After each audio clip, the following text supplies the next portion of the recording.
We are about to determine both a subnet's broadcast address, which is important, and the range of valid addresses for that same subnet, which is really important when you start doling out the addresses. And we're going to do it with the exact same calculation. We're actually getting three important pieces of subnetting info here. One of them has already been given to us. You'll see exactly what I'm talking about as we approach this question first. What is the range of valid IP addresses for the subnet 210.46.111.0/25. That's good information to have if you happen to be the network admin for the subnet 210.46.111.0/25. You don't want to hand out addresses that are on another subnet.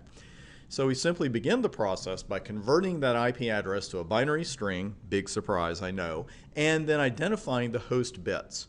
And with a /25 subnet mask, we know the deal. The last 7 bits are going to be the host bits. So those are the ones that I've bolded. Looks like an ooh at the end there, but it's just 7 zeros. So here's our address, 210.46.111.0/25, but here's that address written out and the host bits identified. Now we're about to determine the broadcast address and the range of valid IP addresses for this subnet, and we already have one important piece of information that explains one of those addresses that we're subtracting when we calculate the number of valid host addresses on a subnet.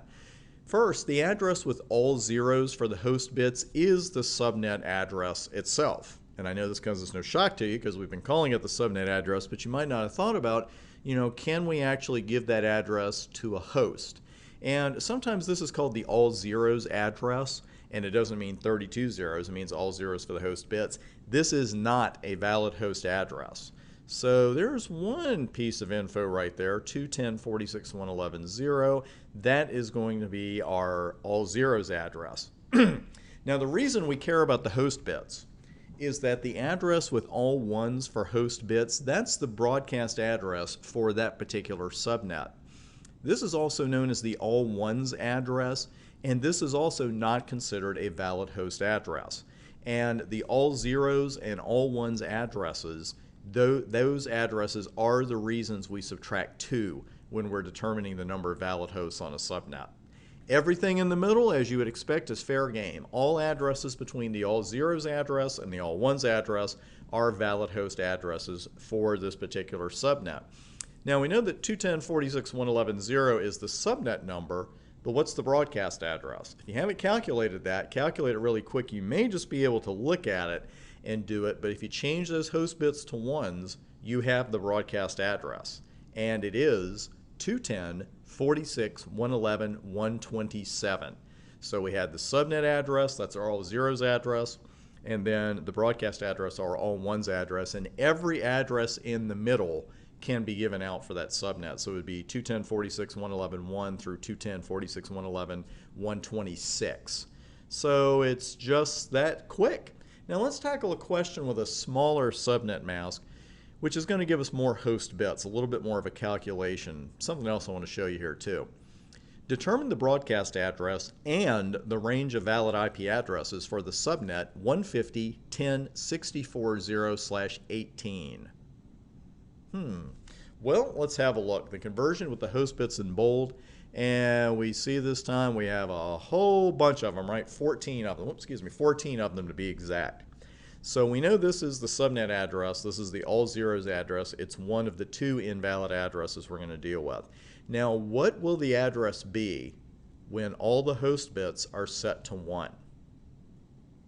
Well, I've done that here for you, and it's going to be 150.10.127.255. And the reason I like to throw this one in is just a quick little reminder that you can't just concentrate on the host bits being set to 1. Now, some people, and every time I put this out there, someone's gonna write, and it's fine, or someone will tweet and say, hey, wait a second, why is that third octet, 127 when all the host bits just add up to 63?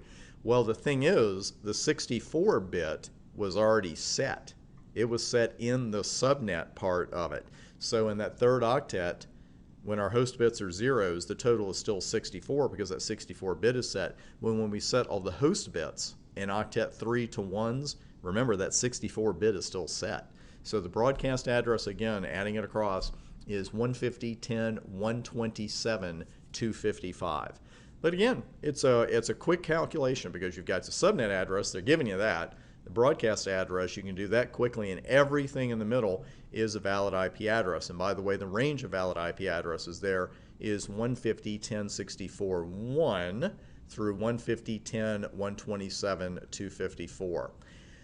That's it. Now we're going to tie all this together, and we are going to get to subnet from the beginning, and that is coming up next.